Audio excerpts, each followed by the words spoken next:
Москва шаарынын тургундары Казакстан границага чыгып келүү кирди чыкты кызматын сунуштайбыз. Эң негизгиси сиздин үйүңүздүн дарегинен алып кетебиз. Ыңгайлуу жана комфорттуу автоунаалар, тажрыйбалуу жана кичипейил айдоочулар кызматыңыздарда.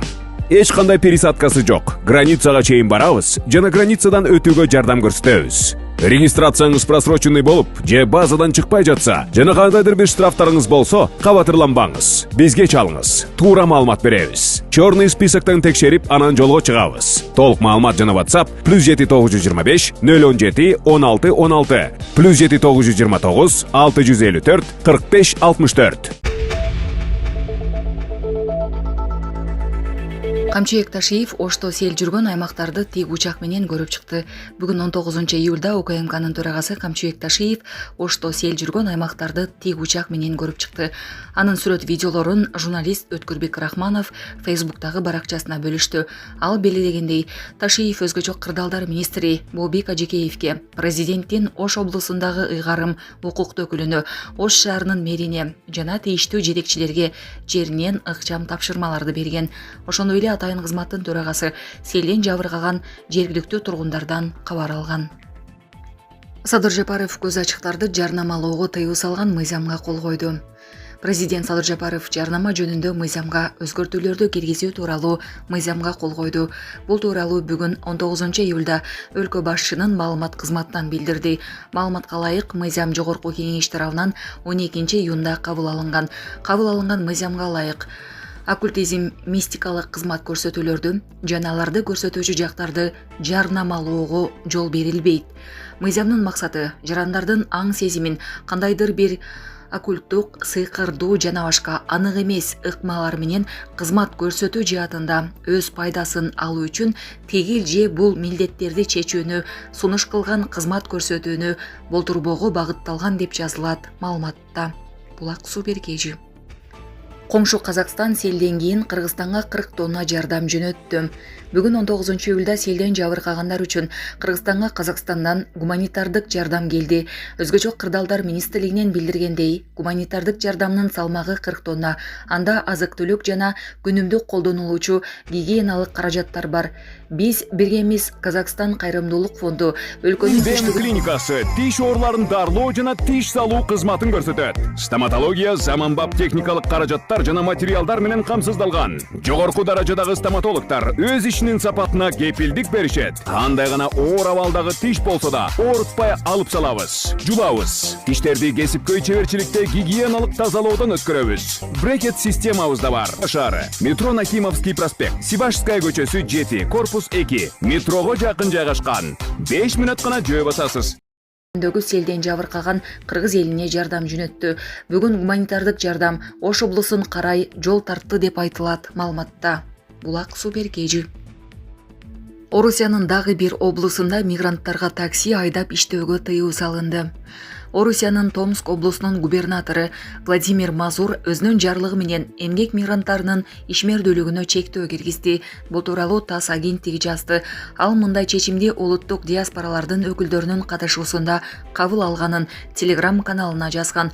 Кабыл алынган эреже 1 ноябрдан баштап ишке кирет. Анда Томсктогу мигранттар тамак-аш өндүрүүдө, чекени соодада, коомдук транспортто жана таксиде, мейманканада жана ресторан бизнесинде иштей алышпайт.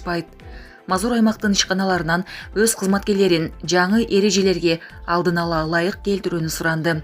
Беле кетсек, буга чейин Орусиянын 10дон ашык облусунда мигранттарга такси кызматында иштөөгө тыюу салынган. Анын ичинде Новосибирск, Тула, Калуга, Челябинск облустары, Камчатка, аннексияланган Крым жана Якутия бар. Булак Суберкежи. Израиль парламенти Палестина мамлекетин түзүүгө каршы резолюция кабыл алды. Израилдин парламенти көпчүлүк добуш менен Палестина мамлекетин түзүүнү четке каккан резолюцияны кабыл алды. Бул тууралуу Times of Israel гезити жазды. Анда документти парламенттин 68 мүчөсү колдоп добуш берсе, 9 депутат каршы болгон. Израиль парламенти Палестина мамлекетин түзүүгө чечкендүү каршы. Израиль жеринин жогортосуна, ал мамлекеттин төптөлүшү биздин өлкөнүн жана анын жарандардын жашоосуна коркунуч туудурат деп жазылган резолюцияда. Эске салсак, Армения, Словения, Норвегия, Испания жана Ирландия өлкөлөрү Палестинаны көз карандысыз мамлекет катары тааныган. Жапаров менен Мирзиёев Кыргызстандагы биринчи автозаводду ачышты. Чүй районунун Ак Суу айылында жеңил жүк ташуучу жана автобустарды чыгарууга дистешкен биринчи ата мекендик Тулпар Моторс автозаводун расмий ишке киргизүү аземи болду. Салтанат видео байланыш аркылуу президенттер Садыр Жапаров менен Шавкат Мирзиёевдин катышуусунда башталды. Алар заводдун ишин баштоого расмий старт беришти. Заводдун ачылышы Кыргызстандын министрлер кабинети менен Өзбекстандын өкмөтүнүн ортосундагы келишимдин негизинде мүмкүн болду. Коңшу республикадан бардык тетиктер жана 20 ашык автомобиль моделдерин жыйноо үчүн Кыргызстанга жөнөтүлүп турат. Завод алгачкы жылдары 10 000 даана техника, андан кийин 30 000 даанага чейин чыгарууну пландаштырууда. Жарандар ата мекендик автоунааларды жеңилдетилген кредит менен элдик банк жана Айыл банктары аркылуу сатып ала алышат. Минималдуу баштапкы төлөм кредиттин суммасынын 20% түзүп, жылдык ставкасы 8% болмокчу. Булак Спутник Кежи. Изилдөө россиялыктардын 81% мигранттарга оң көз карашта.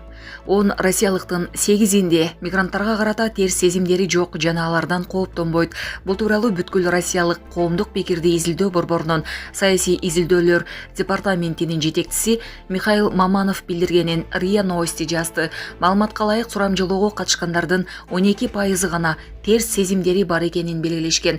Биз мигранттарга карата жаман көрүү жоктугун байкоодобуз.